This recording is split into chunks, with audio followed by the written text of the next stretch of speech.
Capítulo 9 é a transfiguração de Jesus, que nós falamos semana passada. E hoje estamos no versículo 14 do capítulo 9 de Marcos. E fala assim, ó: quando chegaram onde estavam os outros discípulos, então vamos entender. Jesus chama Pedro, Tiago e João, separa os três e sobe para o monte da transfiguração. E os outros 12 menos 3, 9. Os outros 9 ficam lá embaixo, enquanto Jesus subiu com Pedro, Tiago e João. Então Pedro, Tiago e João estão lá em cima. Os 9 estão lá embaixo. E enquanto Jesus está lá em cima, sendo transfigurado, e a glória de Deus manifesta nele, e a nuvem de Deus toma aquele lugar, e a voz de Deus sai de dentro da nuvem dizendo: esse é o meu filho, ouçam-no. Pedro, Tiago e João ficam assim, estarrecidos, embasbacados, maravilhados com aquela manifestação de Deus, tudo isso acontecendo lá em cima, e aqui embaixo, no pé do morro, está acontecendo uma confusão. É isso que o texto vai dizer para a gente. Quando chegaram onde estavam os outros discípulos, os outros 9, viram uma grande multidão ao redor deles, e os mestres da lei, os escribas, discutindo com eles. Logo que todo o povo viu Jesus, ficou muito surpreso e correu para saudá-lo. Perguntou Jesus: o que vocês estão discutindo? Um homem no meio da multidão respondeu: mestre, eu te trouxe o meu filho que está com um espírito que o impede de falar. Onde quer que o apanhe, joga-o no chão, ele espuma pela boca, range os dentes, fica rígido. Pedi aos seus discípulos que expulsassem o espírito, mas eles não conseguiram. Respondeu Jesus: ó geração incrédula, até quando estarei com vocês? Até quando terei que suportá-los? Tragam-me o menino. Então eles o trouxeram. Quando o espírito viu Jesus, imediatamente causou uma convulsão no menino. Esse caiu no chão, começou a rolar, espumando pela boca. Jesus perguntou ao pai do menino: há quanto tempo ele está assim? Desde a infância, respondeu ele. Muitas vezes esse espírito o tem lançado no fogo e na água para matá-lo. Mas se podes fazer alguma coisa, tem compaixão de nós e ajuda-nos. Se podes, disse Jesus, tudo é possível ao que crê. Imediatamente o pai do menino exclamou: creio, ajuda-me a vencer a minha incredulidade. Quando Jesus viu que uma multidão estava se ajuntando, repreendeu o espírito imundo, dizendo: espírito mudo e surdo, eu ordeno que o deixe e nunca mais entre nele. O espírito gritou, agitou-o violentamente e saiu. O menino ficou como morto, ao ponto de muitos dizerem: ele morreu. Mas Jesus tomou pela mão e o levantou, e ele ficou em pé. Depois de Jesus ter entrado em casa, seus discípulos lhe perguntaram em particular: por que a gente não conseguiu? Por que não conseguimos expulsá-lo? Ele respondeu: essa espécie só sai pela oração. Eles saíram daquele lugar e atravessaram a Galileia. Jesus não queria que ninguém soubesse onde eles estavam, porque estava ensinando a seus discípulos. E lhes dizia: o Filho do Homem está para ser entregue nas mãos dos homens. Eles o matarão e 3 dias depois ele ressuscitará. Mas eles não entendiam o que ele queria dizer e tinham receio de perguntar-lhe. Até aí. Marcos mostra um contraste para os nossos olhos. Porque ele está falando sobre a transfiguração de Jesus, o processo em que Jesus é transformado diante dos olhos dos 3 discípulos mais próximos, e a glória de Deus toma, e Jesus se mostra ali aos discípulos como ele realmente é, o Deus que ele realmente é. E uma nuvem da glória de Deus, da presença de Deus, como acontecia lá no Velho Testamento, toma o cume do monte. Deus fala, os discípulos ouvem, Pedro, Tiago e João. É uma experiência muito forte da presença de Deus. E aqui embaixo o pau está comendo. Porque um pai leva um filho doente, endemoniado, com um espírito mudo e surdo, que produz naquele menino convulsões. E essas convulsões são severas porque o demônio pega o menino e lança ele no fogo, na água, e os pais estão assim, preocupados, estão desesperados. Só que os discípulos aqui no pé do monte não conseguem expulsar aquele demônio. Enquanto lá em cima está a manifestação do eterno, da glória, da graça, aqui embaixo é o caos, é o mundo, é a dificuldade, é a impossibilidade, é a doença, é o endemoniamento, é aquilo, são as coisas para as quais nós não temos resposta e não conseguimos resolver. E quando Jesus desce, é esse choque de realidade. Os discípulos vêm andando com Jesus numa alegria, numa paz, num êxtase, e quando chega aqui embaixo é o choque da realidade. É o que acontece às vezes quando você está num culto de êxtase, de catarse, num acampamento. Quando eu era criança pequena lá em Barbacena, eu me lembro que a gente teve uma conferência, acho que era uma conferência profética, lá no prédio do Copan, que aliás está em reforma agora. E eu lembro que eu passei uma manhã no prédio do Copan, naquela reunião, e era um êxtase, né? Uma catarse assim, parecia o Monte da Transfiguração. Para mim, naquele lugar, naquele momento, estava acontecendo uma transformação no mundo. E naquela época eu ainda era dentista, eu tinha clientes para atender à tarde, só fiquei de manhã naquela reunião. E quando eu saí, no meio da reunião, assim, no meio do dia, que eu me vi ali no centro da cidade de São Paulo, foi um choque de realidade. Eu falei, meu Deus, está acontecendo aquela muvuca toda ali dentro, mas aqui fora o pau está comendo. A vida está vibrando, está acontecendo. E a gente está ali enfurnado, e a gente não significa nada para essa multidão aqui de fora. A gente está passando batido, a gente está achando que está arrebentando lá dentro, mas aqui fora o negócio está feio para caramba. Esse choque da realidade, quando a gente sai do domingo do culto, aqui acontece pouco, graças a Deus. Mas quando você sai do culto assim, com aquela certeza absoluta que tudo vai dar certo, e na segunda-feira tu toma um choque de realidade e fala, putz grila, ai meu Deus, já não vê a hora de chegar o próximo domingo, tomar outra injeção de adrenalina espiritual.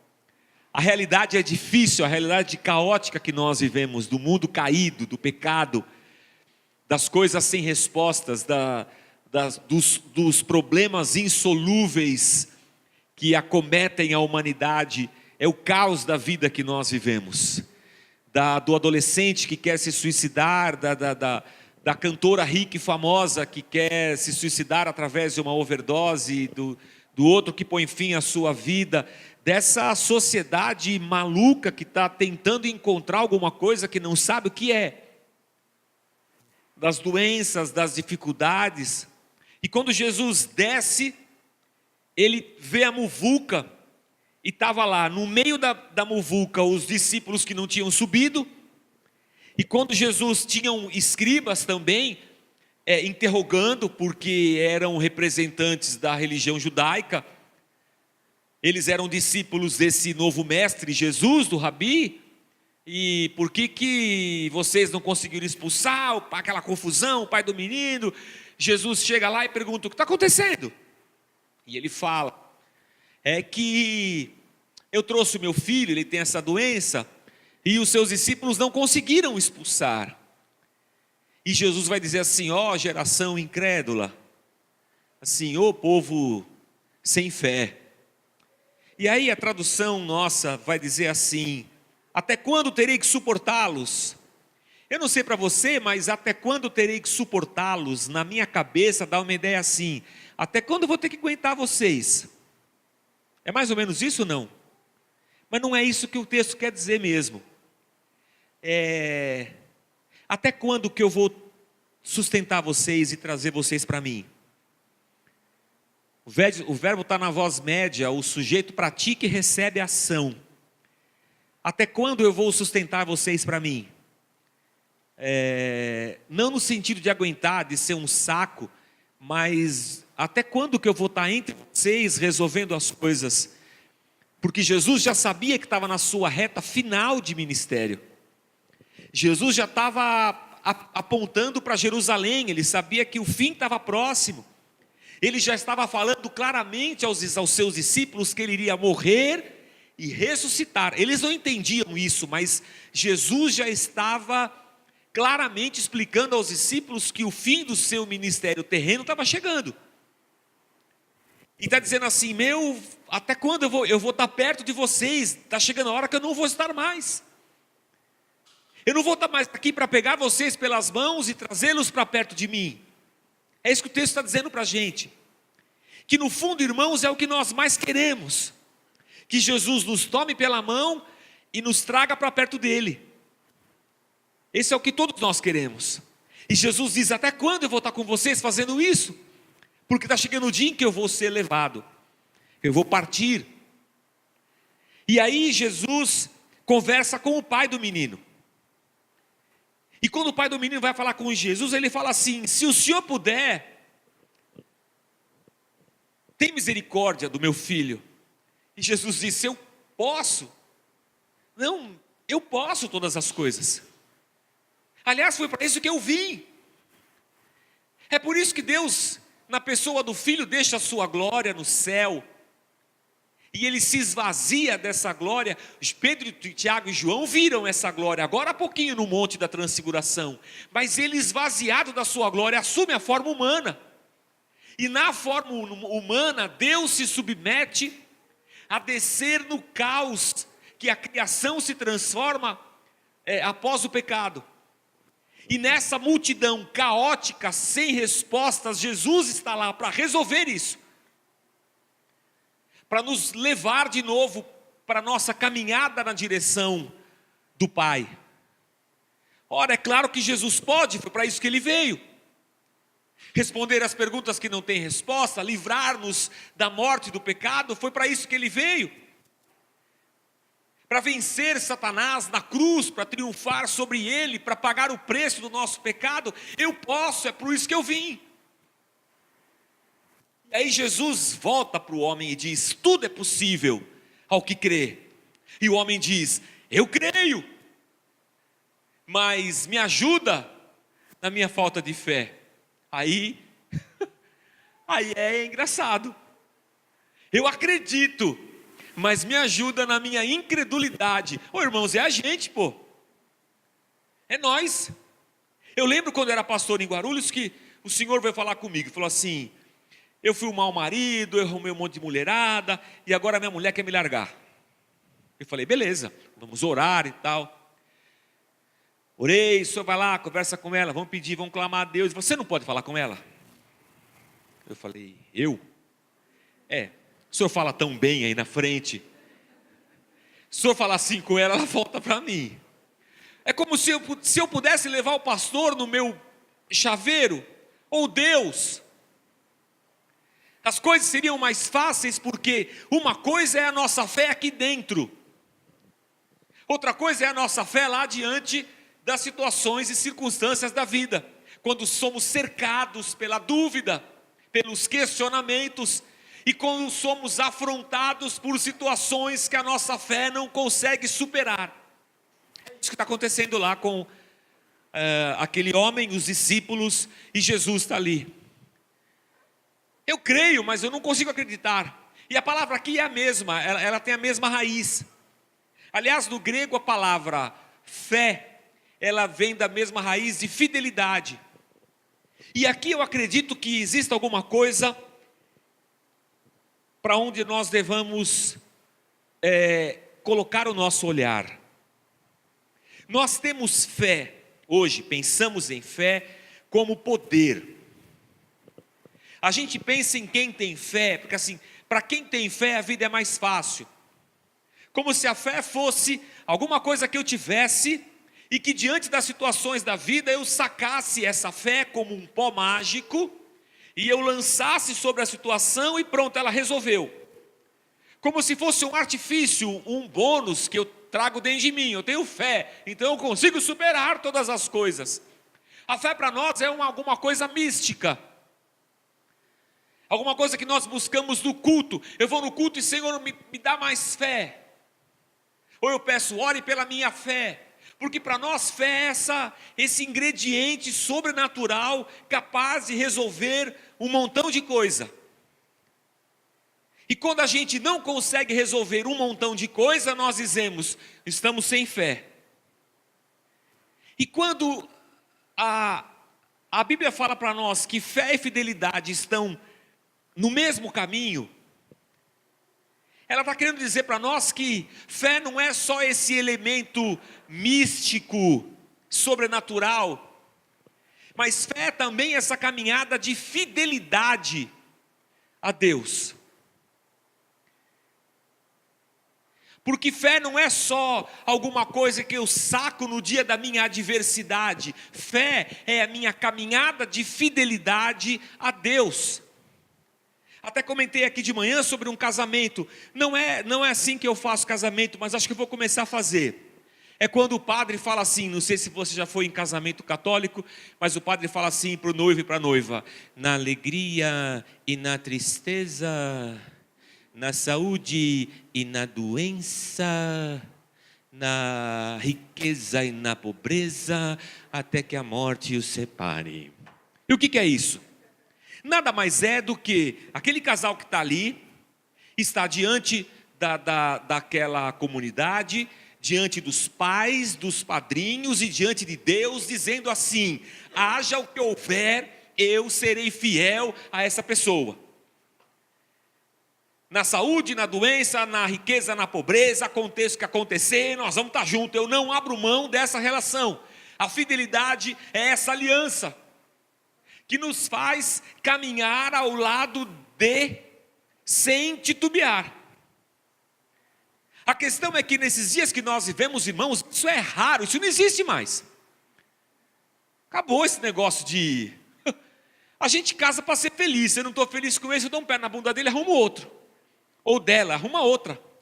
Porque o importante é eu ser feliz. Vivemos dias onde essas instituições sólidas, elas não existem mais.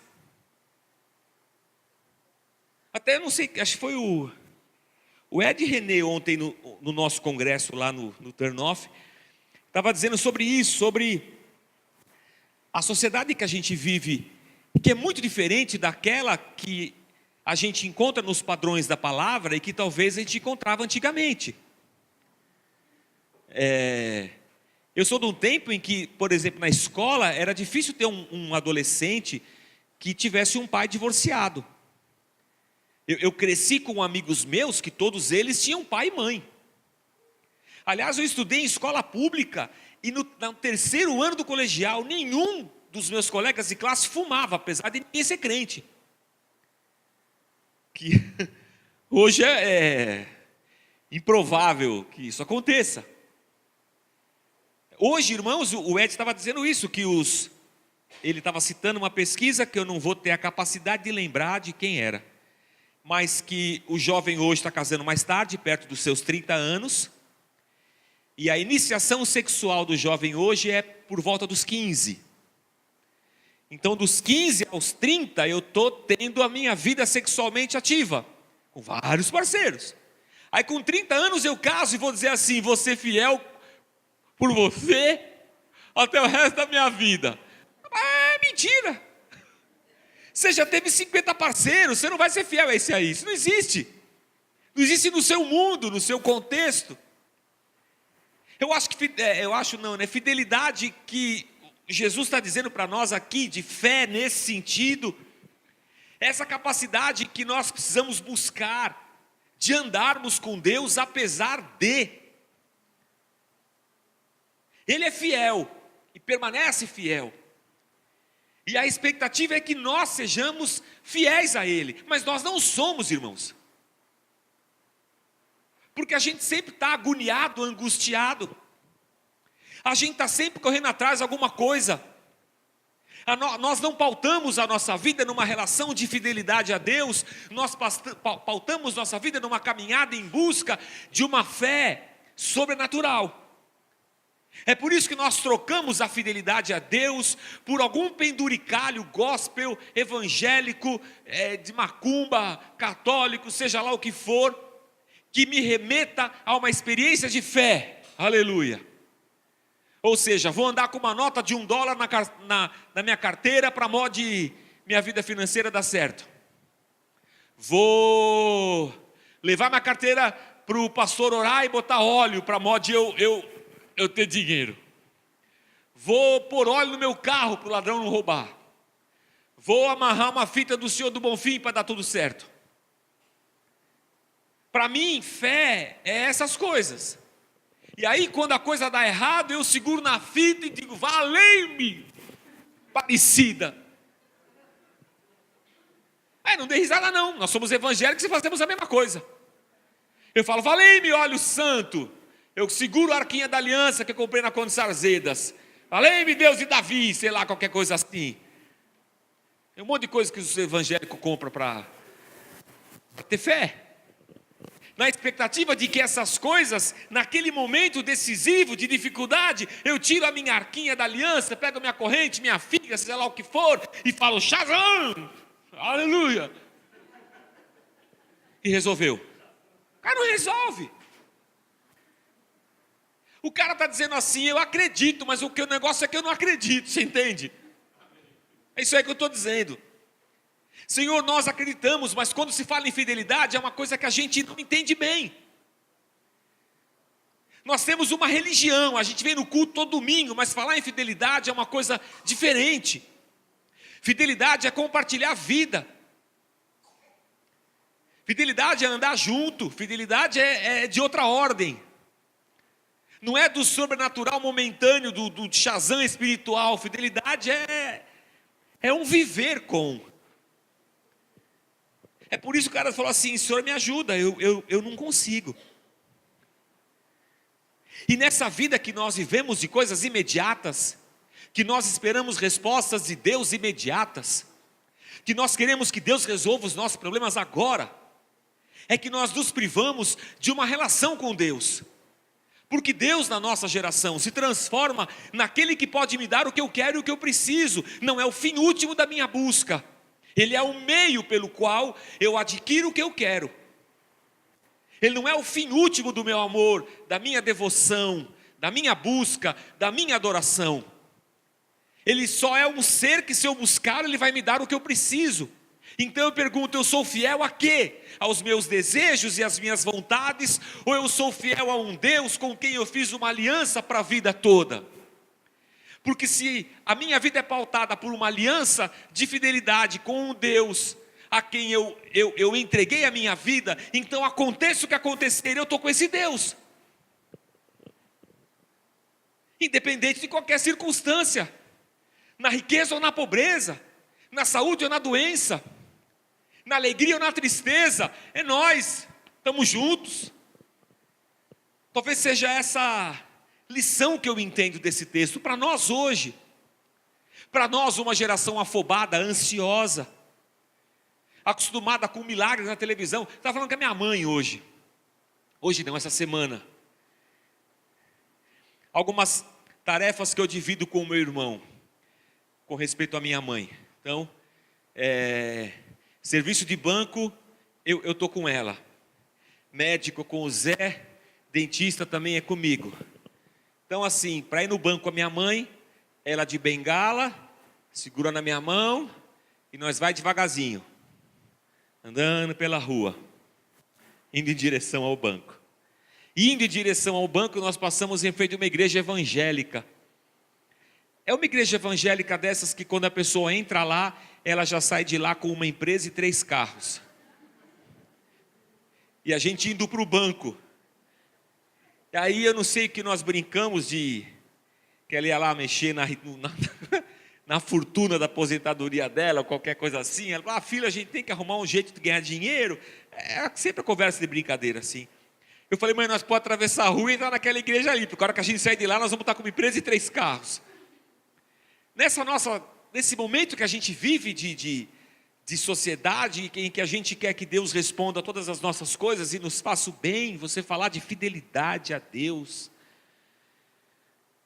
Eu vou dizer para você que é difícil. Eu acho que a gente está igual esse homem falando assim para Jesus: Jesus, eu acredito, mas o Senhor precisa me ajudar. O Senhor precisa me ajudar porque na minha cabeça eu quero as coisas agora. Porque na minha cabeça eu não sei se eu estou disposto a sofrer por amor a Ti.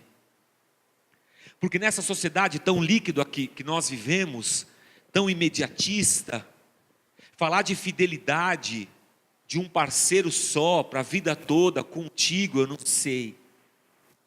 Eu não sei até que ponto eu estou disposto a abrir mão da minha vida, para andar com o Senhor. Porque casamento é isso, não é, irmãos? Eu falei para vocês já, falei de novo. Eu, vosso pastor, e olha que eu não sou um homem tão forte assim. Eu disse não para Gisele Bündchen. Disse. Porque no dia que eu falei sim para a Cláudia, automaticamente eu disse não para Gisele Bündchen. Para Demi Moore, sabia? Apesar de eu nunca ter visto a Demi Moore, nem a Gisele Bündchen, nem ter tido a oportunidade de dizer sim a elas. Mas o fato de eu dizer sim para a Cláudia, qualquer possibilidade entre eu e a Demi Moore, acabou. Acabou. Morreu? Por que morreu? Porque a única possibilidade que eu tinha agora era com a Cláudia. Parte de mim morreu quando eu me uni à minha esposa. Na verdade, quando eu falei sim para a Cláudia, eu disse não para todas as outras mulheres do mundo. Não que elas me quisessem, mas eu falei não para todas. Porque eu falei sim para uma só. Parte de mim morreu, o galanteador. Morreu. Quando eu subi no palco lá da igreja, e o pastor fez meu casamento, eu estava morrendo ali. Morrendo para minha vida de solteiro. Não ia ter mais minha mãe para... Eu servi exército, irmãos, 1 ano, minha mãe acordou comigo todo dia às 5 da manhã. Mãe é um negócio incrível, né? Todo dia minha mãe acordava comigo, 5 da manhã. Fazia café, esquentava o leite e punha pão para eu comer. E, ai filho, meu Deus, que eu fico aqui sofrendo, você vai para o exército. Eu fui 1 ano e ela serviu comigo. Minha mãe serviu comigo. Quando eu casei com a Cláudia, esse lado meu filho morreu. Nunca mais minha mãe acordou cedo comigo. Óbvio, né? Graças a Deus.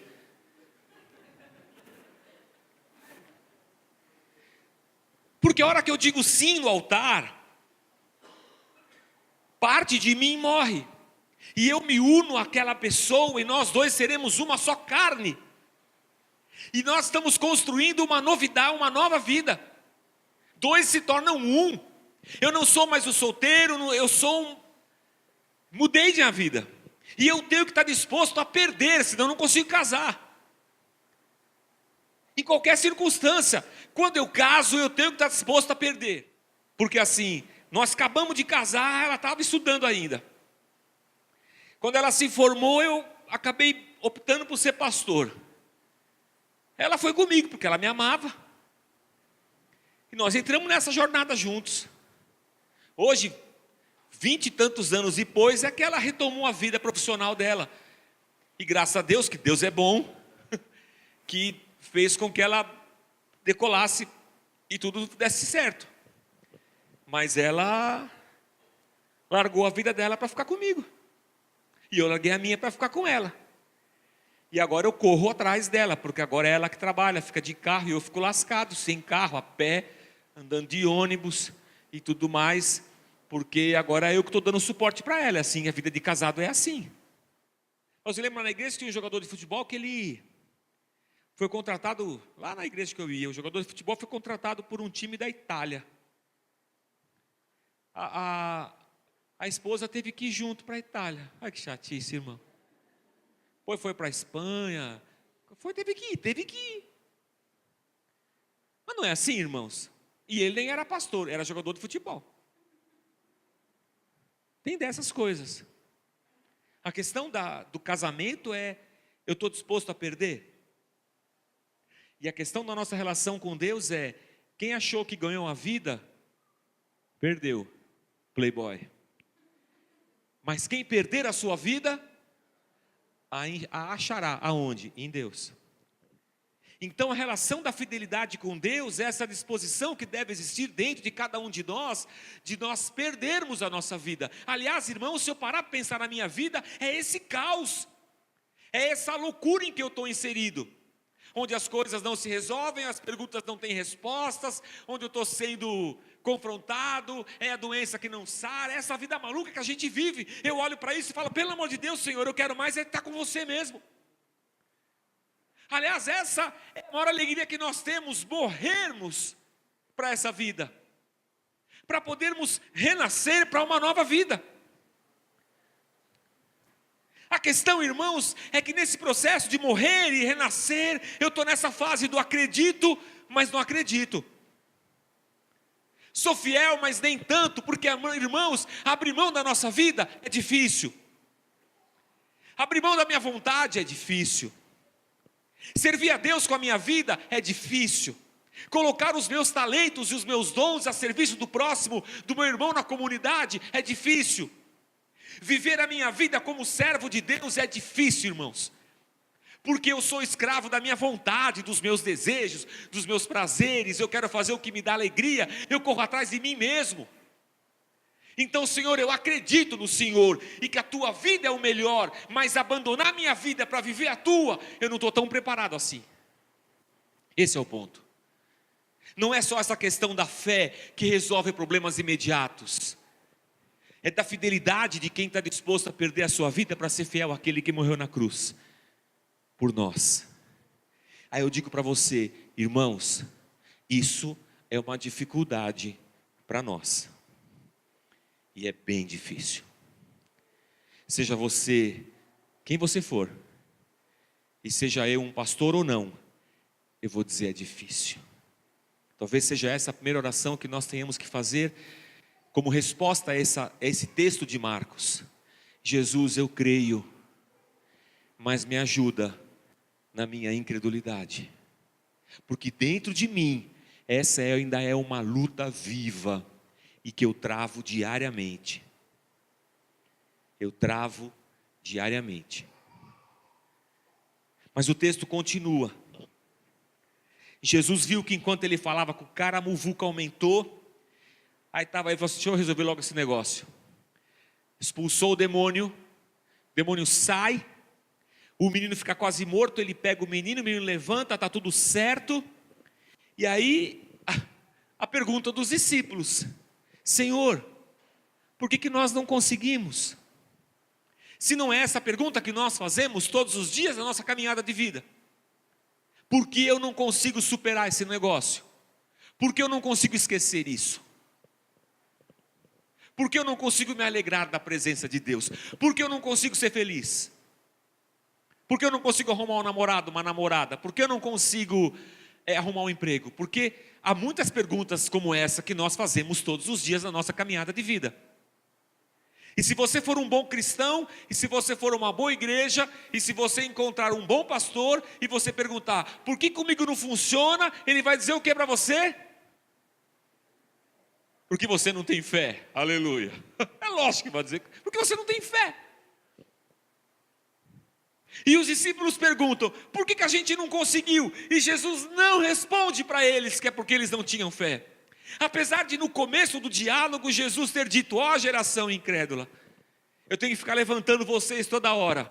Quando eles perguntam, por que nós não conseguimos? Jesus fala assim, é porque essa espécie, esse gênero, esse tipo de demônio, essa casta de demônio só sai com oração. Oração. E aqui tem uma coisa interessante, na NVI ele vai falar com oração e jejum. Você sabe que, só um parênteses, o livro, o rolo que Marcos escreveu não existe mais. Aliás, nenhum deles, dos escritos autorais, não tem mais. O que nós temos são manuscritos, que são cópias do texto original. São essas cópias que vão passando, porque naquele tempo não tinha gráfica, né, irmãos? Era a cópia, cópia da cópia da cópia. E os originais não existem de nenhum texto da Bíblia. O original, aquele que Marcos sentou e escreveu, Paulo, não tem mais. Nós temos o quê? Cópias. Como de muitos livros antigos, de filósofos, um monte de coisa. A Bíblia, se não me falha a memória agora, um livro que tem muito é Ilíada de Homero. Tem uns 300 manuscritos.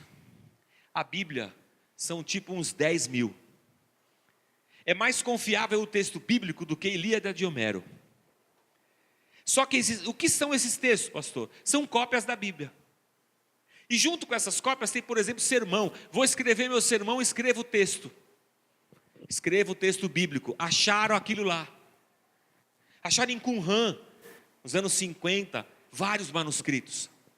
O que a crítica textual faz? Faz um espelhamento desses textos todos encontrados, todos esses manuscritos. Em 8.000 manuscritos não tem jejum, mas em 1.000 tem. Ora, vamos deixar o jejum aqui, mas vamos explicar no rodapé lá, que em alguns manuscritos não tem. É assim, quando você pega um texto de uma Bíblia, mas que tem esses aparatos, ele vai dizer.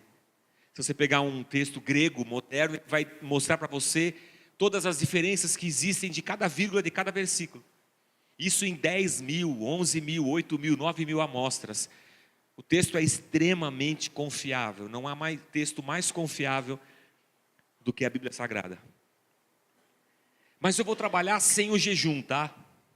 Eu vou trabalhar só com a oração, que é o que consta na maioria dos manuscritos. Esse tipo de demônio só sai com oração. O que abre para nós uma perspectiva. Eu preciso ir numa igreja que ensina vários tipos de oração, aleluia. Oração de guerra, oração de libertação. Que mais? Que você aprendeu nos cursos? Hoje de manhã o irmão falou oração de empoderamento, essa eu não conhecia. Falou hoje de manhã.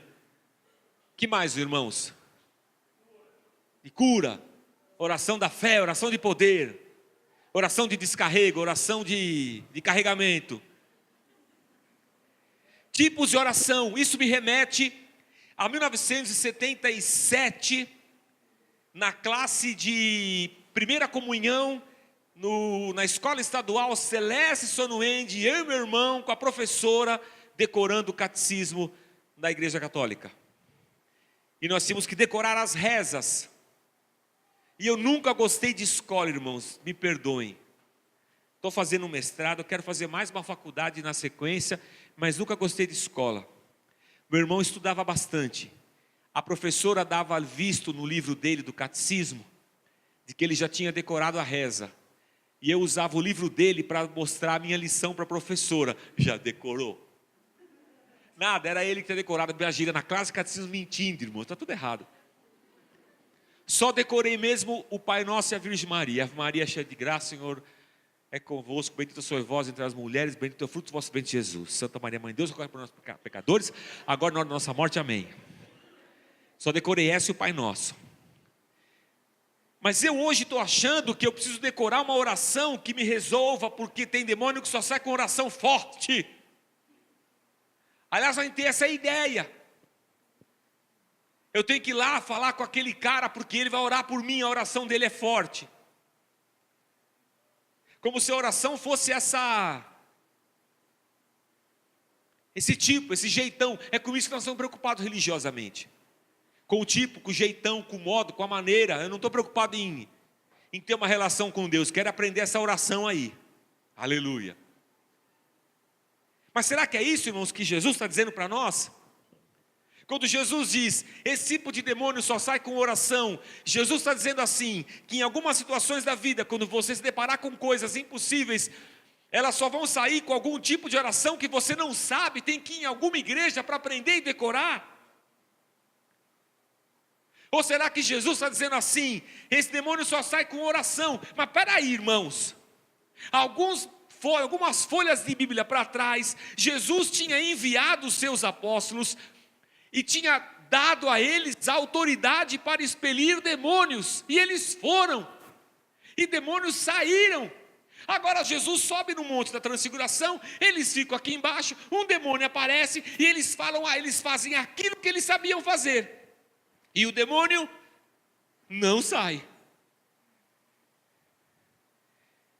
É porque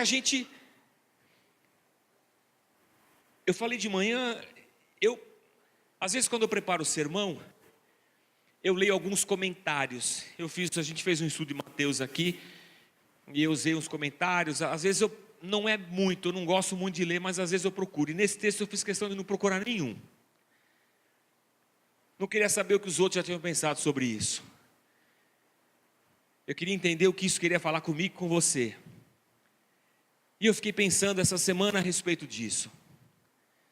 E eu fiquei pensando assim, meu Deus, eu acho que em algumas situações da vida, que eu não tenho resposta, deve ter alguma mandinga, alguma oração, alguma coisa que eu tenho que fazer para resolver esse problema. E Jesus está dizendo para os discípulos que nesse momento faltava oração. E a única oração que Jesus ensina aos discípulos é aquela assim: Pai nosso que estás nos céus, santificado seja teu nome. Venha a nós o teu, e seja feita a tua, assim na terra como nos céus. O pão nosso de cada dia nos dai hoje, perdoa as nossas dívidas, assim como nós perdoamos aos nossos devedores, e não nos deixes cair em tentação, e livra-nos da ação do inimigo, do mal, do Satanás, que pode lançar a nossa alma no inferno. Livra-nos desse mal, porque teu reino, o poder e a glória para sempre. Jesus está dizendo para os discípulos que alguns tipos de demônios, e eu posso pensar que algumas situações da vida pelas quais nós passamos, a gente não encontra resposta nesse mecanismo religioso de faça isso porque vai dar certo ali. Mas nós queremos isso. É assim que a gente pensa a vida, a gente quer sistematizar, a gente quer encaixar numa caixinha, a gente quer respostas rápidas, a gente quer soluções fáceis. É por isso que nós vamos à igreja e queremos o óleo, a arca, a unção, isso ou aquilo, como se fosse um agente externo capaz de solucionar os meus problemas. Mas quando Jesus diz essa espécie só sai com oração, penso eu, irmãos, que deve haver alguma coisa nessa caminhada de oração que aqueles discípulos precisavam aprender antes da morte de Jesus. Que não era só aquela unção que Jesus havia derramado sobre eles e nela eles foram. Mas eles tinham que aprender o que significa uma intimidade com Deus numa vida de oração. Alguma coisa que nós também precisamos aprender. Não a oração decorada, não a oração de guerra, de batalha, a oração que eu aprendo aqui ou ali, que eu aprendi, faça isso que vai resolver. Mas a oração que nos conecta numa vida de intimidade com Deus. E esse tipo de oração, irmãos, não se aprende, se vive. Pai nosso que estás nos céus é quando eu tenho Deus como Pai, e os meus irmãos como meu ambiente de comunhão. Pai nosso, não é Pai meu. É quando eu dou a Deus toda a glória, é quando eu invoco a vontade dEle, abro mão da minha, é quando eu ando em quebrantamento para arrependimento de pecados, é quando eu perdoo e me permito ao perdão.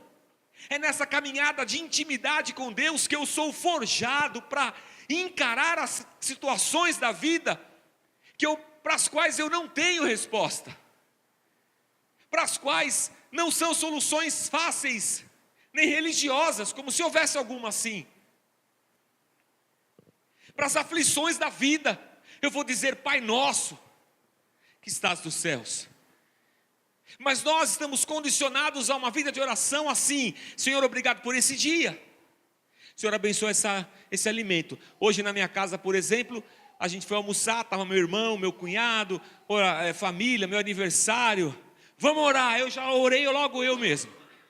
Senhor, obrigado por esse alimento, obrigado por esse dia, a gente está celebrando meu aniversário, obrigado por tudo, amém. Pronto, vamos comer. A nossa oração é assim: Senhor, você senta lá naquele boteco fedorento, aquele PF lascado, Senhor, abençoa essa comida que não me faça mal. Se alguma pessoa fez, se alguma consagração, que não me faça mal, aleluia. Chega em casa dormindo, cansado pra caçamba, não tenho tempo de nada, Senhor, obrigado por esse dia, obrigado, amém. Já fui. As nossas orações se resumem a um guichê, onde eu despejo sobre Deus os meus pedidos, e muitas vezes numa engrenagem mecânica, onde eu não tenho uma vida com Deus.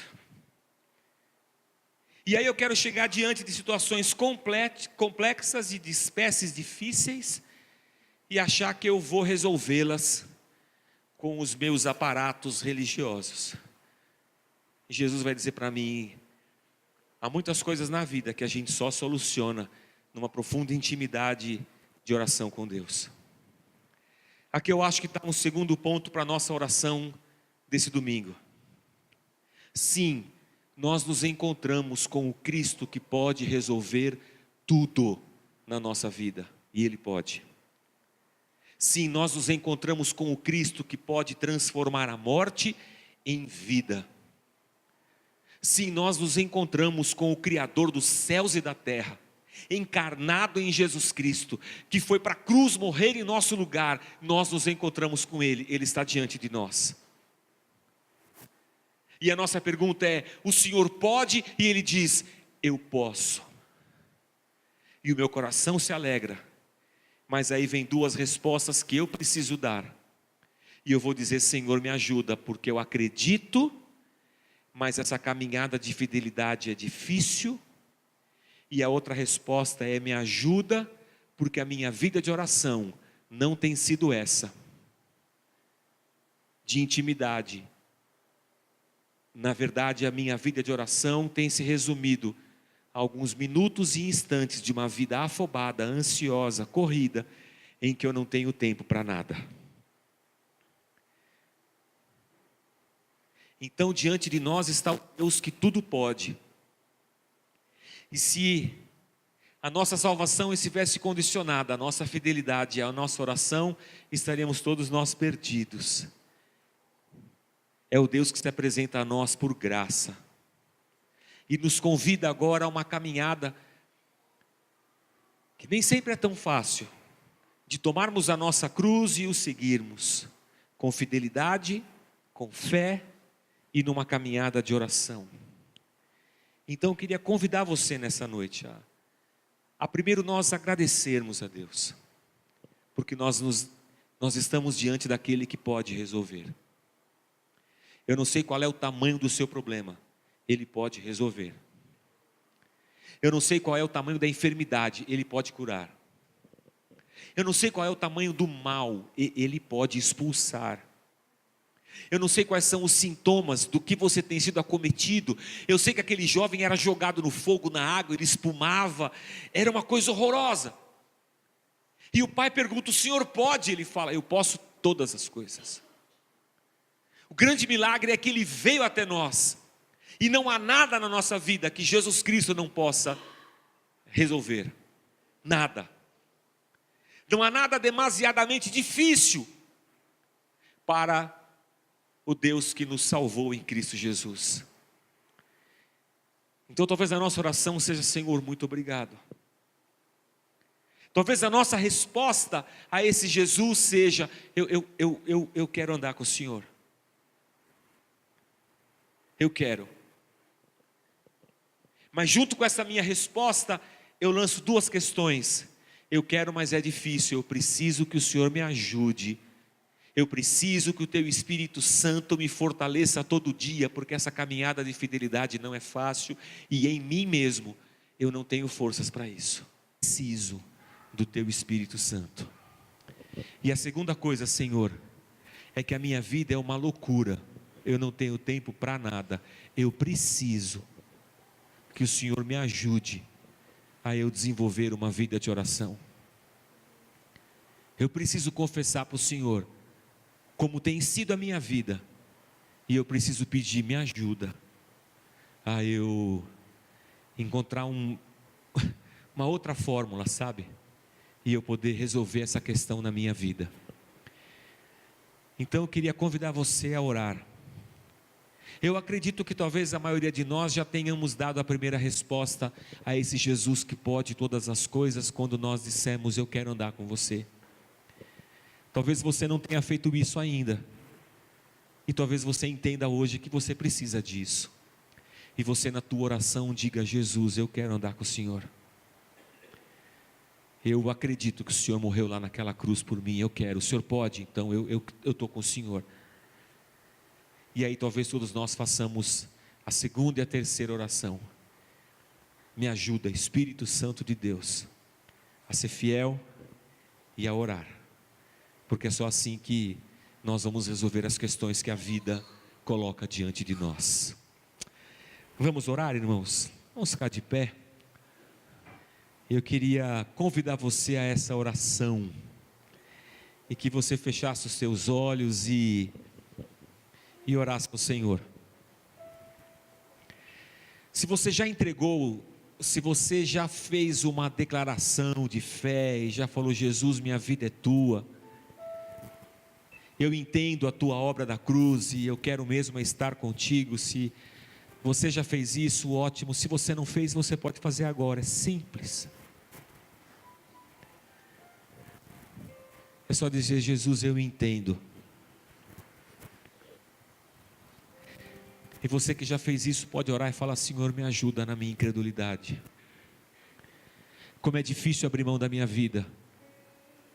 Como é difícil dosar a minha vontade, minha carreira, meu futuro com a tua vontade, teu chamado, a tua missão. Como é difícil, Senhor. Como é difícil achar o equilíbrio dessa equação. Como é difícil abrir mão da minha vida para viver a tua. Como é difícil, Senhor. Como é difícil esse casamento nesse século que a gente vive. Me ajuda, Senhor, porque não é fácil. Ensina-nos, Pai, a orar como convém. Que o Teu Espírito Santo esteja ao nosso lado, talvez decifrando os nossos gemidos inexprimíveis, inexpressíveis. Porque às vezes não sabemos orar como convém, Senhor. A questão é que nós temos andado contigo, Jesus, mas às vezes nos falta fé, nos falta esse desapego de nós morrermos para esse mundo e vivermos para Ti, Jesus.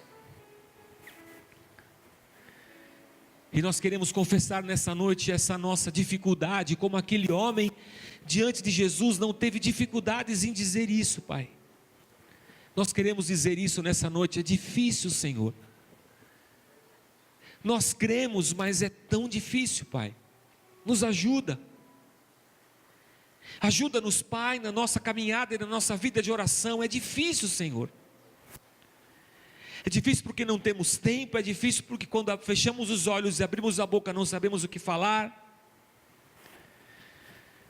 Nos ajuda, Senhor, porque é tão difícil abrirmos o nosso coração com sinceridade diante de Ti. Nos ajuda, Senhor, porque vivemos uma vida tão prática, tão sistemática, queremos fazer orações decoradas, a oração para dormir, a oração do almoço, a oração para acordar. Senhor, ajuda a gente, porque há muitas demandas dessa vida que nós não conseguimos dar conta, que nós não resolvemos, Pai. E é só nessa caminhada de oração que entendemos que nós poderemos vencer.